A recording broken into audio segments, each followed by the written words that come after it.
kayo ang aming kalingap. Maraming tinulungan mga taong mahihirap. Kasama nyo kami mula noon hanggang ngayon, at di dun mawawala ang ating Panginoon. Salamat sa lahat-lahat ng mga ginawa nyo. Oy, shout out po kaming lahat ang buti nyo na tao. Siya si Kuya Rab na laging maaasahan. Bukas palit para sa yan, kumusta po ang lahat? Shout out sa ating mga viewers. Hindi, palakpak po muna tayo. Marami ang nagmamahal sa'yo dahil sa mga pinakita mo. Sana hindi ka magsawang tumulong sa mga nangangailangan. Siya si Kuya Rab na laging maaasahan. Bukas palit para sa nahihirapan. Lagi mong tatandaan na magpakailan pa man, marami ang nagmamahal sa'yo. Ayan. Ay, magandang araw po sa ating lahat, mga kapatid, mga kalingap supporters. Ayan. Isang mapagpalang araw po. So, sa araw na ito, gagawa tayo ng reaction, no? At medyo matagal-tagal na rin tayo hindi nakagawa ng reaction. So, sa araw na ito, ang ating pong gawa ng reaction itong vlog ni Kuya Val. Ay, habang tumatagal, nagkakaroon na si Kuya Val ng film, no? Parang producer na si Kuya Val ng mga pelikula kasi ang ganda na po ng kanyang mga teleserye. Ay, palakpakan po natin si Kuya Val. Yan, isang masigabong palakpak para kay Kuya Val. Oy, shout out po sa lahat. So, ito po mga kalingap, panoorin po natin itong ginawa po ni Kuya Val at atin pong reaksyonan, no? Yung kanyang ginawang teleserye sa buhay ni Carla. At sa kanya pong title ay may nakalagay, Carla, Kinaiinggitan. Nako, umaabot na kay Kuya Val ang isyu. So ito po, panoorin natin mga kapatid ang vlog na ito. Suportahan po natin ang vlog ni Kuya Val. Ito na po. Ito po ang pamagat po at mensahe po sa atin ni Carla. Kung sino si Carla, mga kaibigan, mga kalingap. Ito ang programa ni Val Santos Matubang. Val, this and Mobis Production. Carla, ang unang bahagi. Narinig nyo, sabi ni Kuya Val, Movies Production. Val Santos Matubang Movies Production. Ayan. So itong ginagawa kasi ni Kuya Val, hindi simpleng vlog, no? At doon po sa mga nagtatanong, hindi po, alam nyo po yung ganitong pagbablog ni Kuya Val, hindi po to madali. Kasi po, minsan ako nakasama ni Kuya Val, nung gumawa siya ng mga ganitong klaseng vlog, matrabaho at nakakapagod kasi ang dami mong iksinang pwedeng kunan, no? Kung maalala ninyo nung araw yung ginawa niya si Melissa ng teleserye na kapartner si Kuya Kins, napakahirap kasi lahat po ng naisip ni Kuya Val magsushoot sa palengke, magsushoot sa bagasbas, so kailangan mabuo ang kwento. So ito yung ginawa ni Kuya Val ngayon kay Carla. Kaya hindi po ito ganun kabilis or kadaling gawin. Medyo may kahirapan kumpara po sa ibang vlog lang na isang lugar lang po ang pupuntahan. Itong kay Kuya Val, marami. Kasi itong ilog na ito, malayo man ito sa lugar nila Carla. Hindi man ito sa tabing bahay lang nila. Ibang barangay po yan. Ayon nga sa kwento ni Mr. J, itong ilog na ito sa ilog to ng Kulasi, no? Barangay Kulasi. Sila si Carla, barangay Tarom. So ibang barangay pa yan. Kasi nga nandoon yung magandang ilog na pwedeng sushoot ni Kuya Val.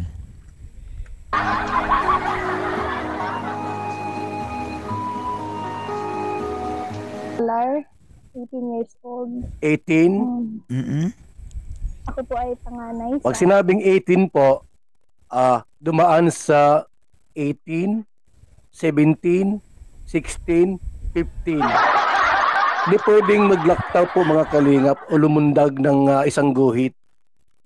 Natural Kuya Bal, hindi naman pwede. Hindi naman pwede Kuya Bal tumalon pagdating sa edad. Dapat magsimula ka talaga sa mababa bago hanggang sa patanda. 18 siya ngunyan, nakaraang taon po ay 17. Yan si Carla. 18 years old. Na magkakapatid. Ako po ay nagmula lamang sa isang mahirap na pamilya. Siya po'y nagmula sa isang pamilyang mahirap. Mga kaibigan, hindi siya mayaman tulad natin. Ay, mayaman ata si Kuya Bal. Sabi ni Kuya Bal, hindi siya mayaman tulad natin. Tulad ko, mayaman na ako. May barko na ako ay. May helicopter pa, may eroplano. Ay si Carla po'y pobre, mahirap. Ang aking ama po ay isang mangingisda lamang. At Ang kanyang ama po isa lamang ordinaryong mangingisda. Yan. Tama naman yan, Kuya Bal. Tumpak yung sinasabi ni Carla na si Tatay Alan ay talagang isang mangingisda kasi nga sabi ko nga naging magkaibigan din kami ni Alan at una ako nagbigay dyan ng bangka, no? Bangkang disagwan kasi kailangan niya nung araw. So yun po talaga ang trabaho nila nung sa lugar nila Carla, either sa bukid or sa dagat. Pero mukhang nasa tabing dagat talaga sila kaya walang ibang source ng income nila kundi mangingisda talaga, no? Manghuli ng isa sa dagat. Yan si Carla, tapat sa kanyang sinasabi. Ang aking ima isa lamang mangingisda at yun ang kanyang trabaho para mabuhay kami. po ay nasa loob lamang ng bahay. Ang kanyang ina po ay nasa loob lang ng bahay po. Mga kapatid. Nagbabantay ng mga bata. Kasi kung halimbawa, kukuha ka ng katulong, wala ka namang pang sweldo. Di paano gutom ang abot. Gutom na nga, lalong magugutom. Igwa pa ng katulong ko. Ang nangyari mga kaibigan at mga kalingap, mismo ang kanyang ina ang nag-aalaga sa kanyang mga anak. Ang hirap po ng aming buhay. Kasi yung mga panahon na halos wala na kaming makain. Mabuti pa si Country Girl nagpakulay. Thank you so much, Miss Country Girl. Thank you. Ikaw pala taga Hong Kong.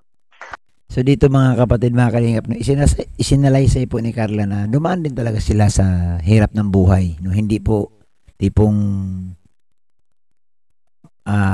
marangi ang kanilang buhay. No? Sabi nga niya, dumating sa punto na halos wala silang makain. Salamat sa iyong palipad ngayong umaga. At halos hindi na rin ako makapasok ng paaralan dahil Sipin nyo halos wala silang makain, hindi makakapasok sa school. Wala kang kwarta. Anak nga ng mahirap ang daming ganyan mga kaibigan. Sa panahon tangon yan, gulping maray. Totoo Ang yan, dami Kuya kaya Bal. mga anak sa pobreng utin.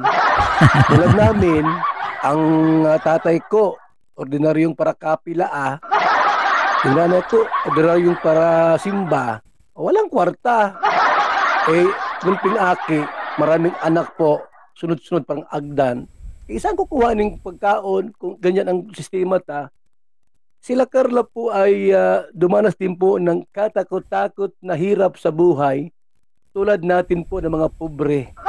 Kaya makita mo dito no sa sinasabi nga ni Kuya Bal na sa mga sa mga sagot ni Carla na ordinaryo ang kanilang buhay, no? Dumaan din sila sa hirap ng buhay. Kaya makita mo naman si Carla, bata pa siya, natuto na siya magtrabaho.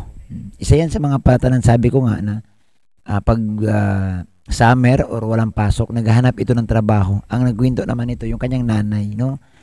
Minsan nagtatrabaho sa isang bakery or sa mga karinderya. Part-time job, no? Para lang habang walang pasok, nakakapag-ipon para pagdating ng pasukan, may panggastos siya sa sarili niya, no? Pambiling notebook, baon sa school. So ganyan po, no? Hindi po si Carla lumaki sa marangya. Kaya kung makita mo, mapansin mo, sanay po yan sa trabaho, paglalaba, paglilinis ng bahay. Yan po yung kinalakihan at iba rin talaga pag yung tao na sanay talaga sa probinsya kasi alam mo no? Maalaman mo talaga sa kilos pa lang. Wala kaming baon. Walang baon, Kulang sa financial. walang sa financial. Siyempre, nagpupursige na lang ako magtinda ng puto. Para puto po si Carla. May para bingka, may para suman, para maruya. Si Carla po para puto. Masarap ang puto ni Carla. Kung natikman yung puto ni Carla, talaga namang ay kasarap-sarap. Patingan mo, manilimutan mo sa puto. Ini ang ginagawa ni Carla nung siya ay bata pa at Correct. talagang walang-wala at hirap na hirap sa buhay. Ibig sabihin mga kaibigan, ini si Carla po ay talagang tunay, lehitimong anak sa pobreng ote. Gusto yung pang-araw-araw namin din. Nakakatulong sila mama para sa pambili ng bigas, mga ilangan, at pambaon na rin ng mga kapatid ko. Ay, alam mo mga kalingap na ako'y sadit pala Yung pag sinabing sadit, maliit pala noon na nag-aral ng college, college baga, elementary at high school. Ang hirap po talaga ng buhay namin po. Walang baon, tapos yung chinilas na, pula at blue. At saka alam po kung ikaw ay anak ng pobre, una-una po, ating balat, medyo dry dry na dry. O bakit dry ang balat mo? Walang vitamina ay. Ang kinakain mga tuyo, sardinas, noodles. Pero si Carla po, sa kabila ng kahirapan niya po sa buhay, ang balat niya po'y balat artista. Uy, grabe. Maraming naiinggit sa kanya. So dito si Kuya Bal, no? Talagang na-observe ni Kuya Bal, no? Sabi niya si Carla daw ay balat artista, no? So si Kuya Bal po, ramdam natin na napapansin niya rin ang kakaibang kagandahan ni Carla. So ituloy pa natin. Bakit si Carla, pobre na nga, mahirap na nga, pero maganda. Samantalang yung iba, may pera, mayaman, pero maot magnaw. Ang sinasabi, si Kuya Bal magaling. Binisaya niya. Sabi niya, i-translate natin. Si Carla, mahirap daw, pero artistahin ang kutis. Mayroong iba naman daw dyan, mapera, mayaman, pero maot ang naong. Ibig sabihin, pangit daw ang muka. Kuya Bal, sino yan? Pakibulong daw, Kuya Bal. Batig naong ba? Pero si Carla mga kailingap, kahit gayaan siya, ay maganda. Uy, grabe. Palakpakan natin si Kuya Bal. Maganda daw. Ay, si Kuya Bal, yan. Narinig natin galing kay Kuya Bal, humahanga na rin si Kuya Bal kay Carla. Maganda, di ba? Wala naman kaming sariling pang pagkakakitaan. Wala po Kasi talaga. si Papa is Promise po. nakikisama Walang-wala namin po. sa pangingisda. May times nga na ano na lang yung ulam namin, asin. Asin po ha. Hoy, alam mo ba, speaking of asin, anong English sa asin po? Sugar ba? Anong English sa asin? Parang sweet o sugar? Dito, limot ako sa asin. Basta asin po mga kalingap. Ang asin po ay nakakabato. Nagkakasakit sa bato. Hindi lang Kuya Bal, nakaka-high blood pati, no? Ang asin, kasi maalat po yan. Dahil sa alat nito na gawa sa dagat.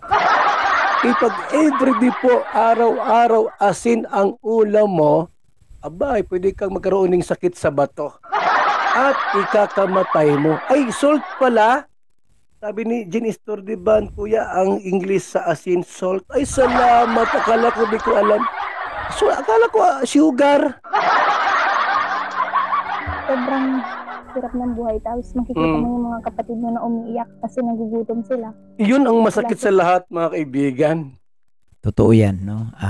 Ito yung pinaka malungkot na bahagi ng kwento, no? Na bilang isang panganay, maramdaman mo doon sa mga kapatid mo na umiiyak kasi maliliit pa eh, no? Ang iniisip niyan mga maliliit, mayroong ulam. Pero kung nakita nila na ang ulam asin, una po yung iiyak. No? So, siyempre, ang unang apektado niyan, yung mga matatanda. Siguro ang mga magulang nito baka tumatalikod na lang. At si Carla, ang nakikita ni Carla yung mga kapatid niya na umiiyak dahil wala silang ulam. Yan ang pinaka mahirap, no? Na umabot sa punto na mag-ulam kang asin. Alam nung ako'y maliit pa, nakita ko yung iba kong kapatid, nag-iiyak-iyakan sila. Sabi ko, ba't kayo nag-iiyak? Wala daw makain. Sabi ko, lakasan yung loob nindo. Maraming mulasis dyan. Maraming tubo. Maraming asin. Ang tatay ta, pobre. Yung nanay ta, gayon din, pobre din. O ano makuha mo sa pamilya ta? Dahil talagang tuyo, noodles at asin. Pero mga kalingap, alam niyo po ba na habang nagtatagal, lalo kaming tumitibay. Tingnan mo si Carla, magaling maglaba yan. Lahat ng gawaing bahay po natutunan niya. Bakit? Sapagkat mulat sa katotohanan ng anak mahirap po, halos lahat ng trabaho kakayanin. Yung mga anak mayaman, sus, Ginoo, walang alam. Kahit pagluto, di maalam magluto. Si Carla po, lahat ng alam niya. Lahat ng gawaing bahay, pagwawalis, kaya ni Carla yan. Pagluluto, kaya ni Carla yan. Paglalaba, lalo na. Lahat ng gawaing bahay. Ano kasi yan, pag ikay lumaki nga talaga sa probinsya at yung bata ka pa, nasasanay ka na, no? Maaga kang namulat sa kahirapan, maaga ka rin matuto. Alam niyo sa probinsya, ang mga naglalaba doon, mga bata pa pero pag dito sa Maynila, nasa syudad, di katulong yan. Wala pong ganun. So, karamihan sa mga minor de edad na nasa probinsya, marunong na talaga sa gawaing bahay. Katulad nitong si Carla, marunong na talaga sila. Pwede nang iwanan ng nanay. Pwede ang nanay magtrabaho kasi nga mayroon na silang maasahan, no? Marunong magluto, mag-asikaso sa mga kapatid, maglaba, gawaing bahay po. Kayang-kaya nila. Kaya po ni Carla. Yung iba dyan, tamad. Walang makain. Tapos, siyempre, bilang isang panganay, sobrang hirap. Kasi, ano ka na din ikaw na rin yung, kailangan mo na din maging responsable. Grabing mukha ni Carla, ganda Parang sino ining mga kalingap, yung taga Pasay, anak ning mayor ng Pasay dati. Sino nga ini mga kaibigan? Ini maganda bagang, hindi man siya bold star, daing bold star. Yung dati siya mayroong yung pelikulang parang phone, mobile phone, telepono. Si Aramina. Ay, pinamumukha ni anong height ni Aramina? 5'6" yun. Si Carla po'y 5'5". Sarong guhit na lang ha. Ngayon sa katawan po mga kalingap, iguaning hugis. Ito naman katawan ni Carla, mga kalingap. Lahat naman ang katawan iguaning hugis, di ba ga? May hugis Coca-Cola, may hugis kabayo. Para matulungan ng mga magulang niya. Sa murang edad po mga kalingap, nagising siya sa katotohanan na anak sila ng pobreng nagsumikap po na makaahon sa kahirapan. Ining si Baby Carlata. Sa murang edad po'y natutong magtinda ng puto. Para makabakaling bugas, makabiling ulam, may pamasahe sa school. Sa murang edad po'y natutunan niyang paanong magiging tapat sa pamilya. Kaya napakaswerte po ining si Carla kung halimbawa may manliligaw sa kanya at sinagot. Abay, napakapalad po ng lalaking kanyang iibigin. Bakit? Alam na lahat. Pag naglaba ay matik.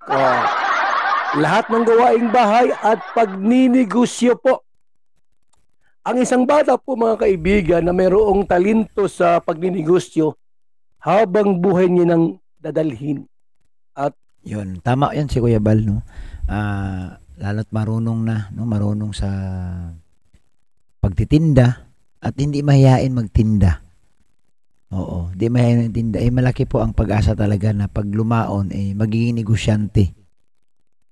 Kasi nga sa umpisa pa lang, malakas na ang loob magtinda. Pero alam niyo po sa totoo lang, pag si Carla hindi ito lumaki sa probinsya o lumaki ito sa ibang lugar, hindi mo to mapagtinda ng puto. Siyempre, iba ang buhay sa syudad kumpara sa probinsya talaga. Sa probinsya, mapipilitan ka talaga magtinda dahil kung yun naman talaga ang pinagkakitaan mo, wala kang choice kundi magtinda. At ito po ay unti-unti pang mag-i-improve. Kaya yung lalaking iibigin ni Carla. Si ano yan, Kuya Bal? Si Jomar po yan. Wala namang ibang lalaking naniligaw dyan.